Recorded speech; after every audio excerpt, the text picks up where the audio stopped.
Well, why didn't you go to ISF? Why did you? You were given an opportunity. Yeah, you were given an opportunity to go to ISF, and you said, "No, I don't want to do that." Right? 22-39924 on probation for deadly conduct, discharging a firearm.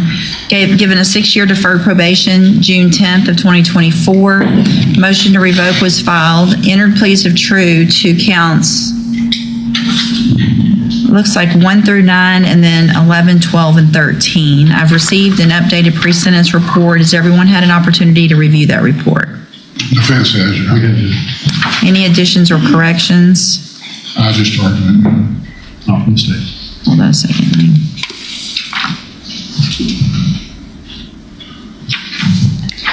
So all of those were, there's no new offenses. What was count 10?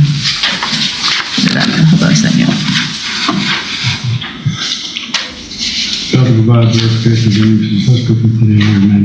Okay. So it looks like probation's recommendation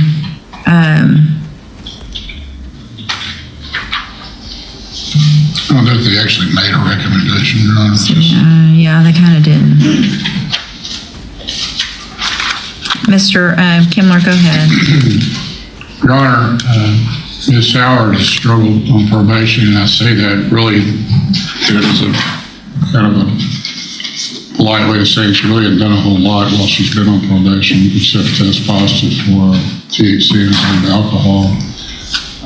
In talking with her and trying to understand why she didn't make more of an effort on probation, I think that she, again, and I'm perhaps sound like a broken record in these cases, but I do think she suffers some underlying mental health issues that have to do with depression.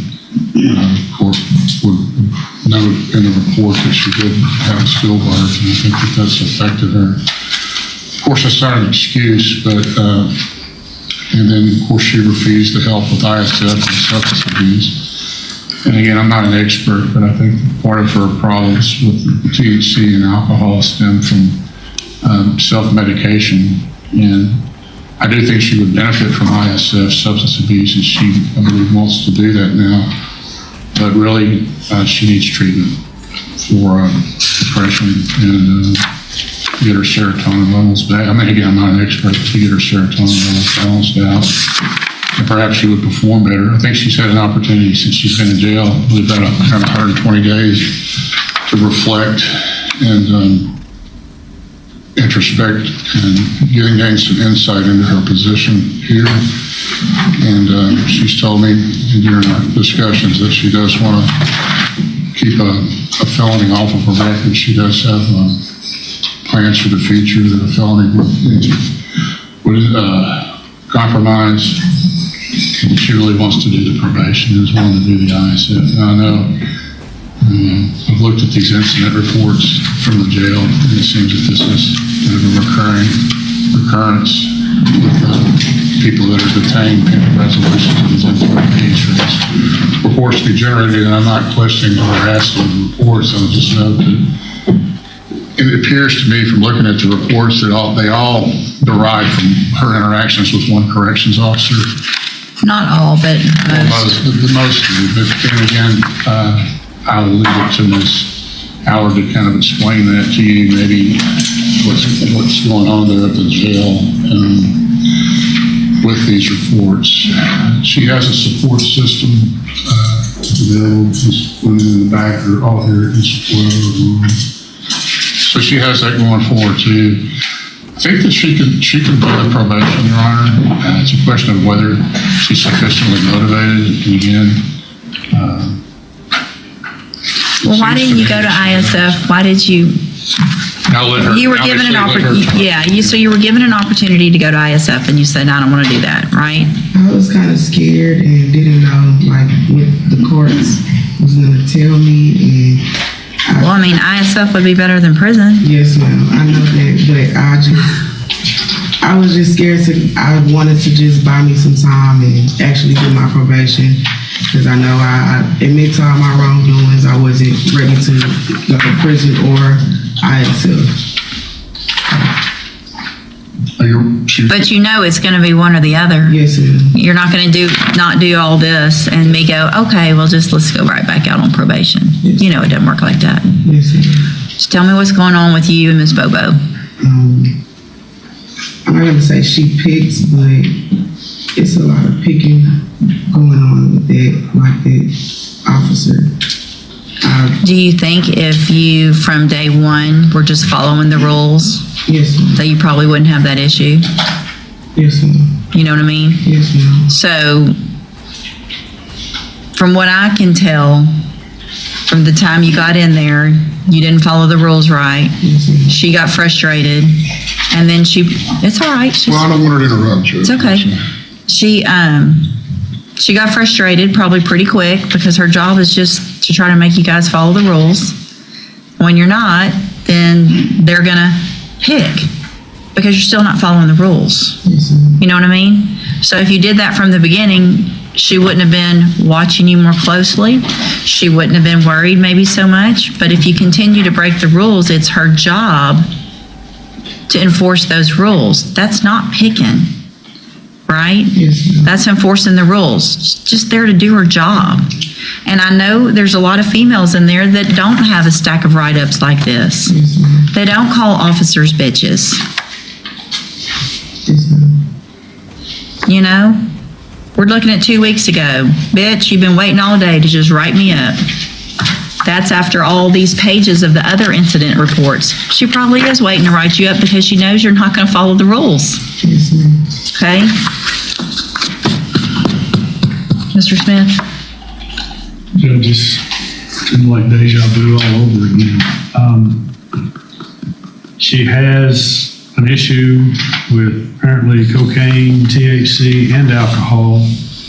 She was offered a chance to take care of that, and she basically said, no, I'm not going. I don't want to go. I don't need help. Do you think you need help? With my depression, I don't think I have a drug problem. You don't? So you're on felony probation and you're using drugs, knowing it could send you to prison, and you don't think that's a problem? It's a problem. Okay. She was using THC up until the day before she was arrested. I think she's saying that now just so that she doesn't wind up going to prison. I don't think it's going to be effective enough. Thank you, Mr. Smith. So I don't disagree with Mr. Smith. Ms. Howard, you're on probation for something very serious, but you don't have a lot of criminal history. You're one of the ones that should be able to complete this. And You I know. can. I don't doubt that. You've got people here. Not everybody has people sitting here in the courtroom when they come to court. Some people really are on their own, but you're not using that help through probation, through your family, and if you don't, you are going to end up in prison. Yes, ma'am. So here's what I'm going to do, and I don't want you to misunderstand anything I'm about to say, because this is your chance. And there's going to be a very important caveat to all of this, and that's going to include not getting in trouble. Talking about that in a minute. We're going to find that you entered your pleas of true to count 1 through 9 and 11 through 13 freely and voluntarily. Find those counts true. Yes, ma'am. Find sufficient evidence to find you guilty and revoke your probation. I'm not going to do that today. I'm going to continue you on probation. I am going to order that you enter and successfully complete the ISF, the substance abuse track of the ISF program. When you get out of that, the aftercare will be the JCDI program, and you're going to be on zero tolerance. You will be required to wear a drug patch. If that drug patch comes positive, you're right back in here and you're looking to go to prison for up to 10 years. Just that simple. Now, here's probably what's going to be the hard part. If you get another write-up, it is going to be a condition of your probation that you not get another write-up. Yes, ma'am. So you're going to be in our jail for a couple of weeks before they send you to ISF. You better figure out how to stay off Ms. Bobo's list. Yes, ma'am. Whatever it takes. You do every single thing you're supposed to. Just be quiet. Just be quiet for 2 weeks. Follow every single rule to a T, because you may not ever get out of our jail. I will check, and if I get a report, you will be back in here before you ever get to ISF. If you get to ISF and there's somebody that you think's picking on you, and you get incident reports there, same thing. So it's time to figure out that at least while you're in custody, you got to do what everybody else says. When you're out of custody and you're not on a felony probation, then you get to follow your rules. Until then, you're on all of these rules. And it's not always you eat when they tell you to eat, you go to bed when they tell you to go to bed, you wear your jumpsuit the way they tell you to wear your jumpsuit, you don't talk when they tell you not to talk, you don't sit on a bunk when you're supposed to stand, all those things. It's like being treated like a kid, but that's what happens when you are on a felony probation. Does that make sense? Yes, ma'am. All right, so I hope you take advantage of this and make the turnaround that you're talking about. Because again, when you come back, I'm gonna see all of this, and I'm probably gonna wonder what I was thinking, and Mr. Smith here is going to remind me that he argued against this, and he had every right to today. Does that make sense too? Yes, ma'am. All right, I'm going to hand you the trial court certification. This was not an agreement. You can talk to Mr. Kimler about your rights. All right, you can get, oh, yeah, sorry, if you'll put that on top. If you'll sign that real quick, saying you got a copy I of don't know if it. there's any, put this in probation, but maybe a referral to Spindle Top when she gets. I would, they can do, if you'll put on there for a mental health evaluation and any recommendations for treatment. Yeah.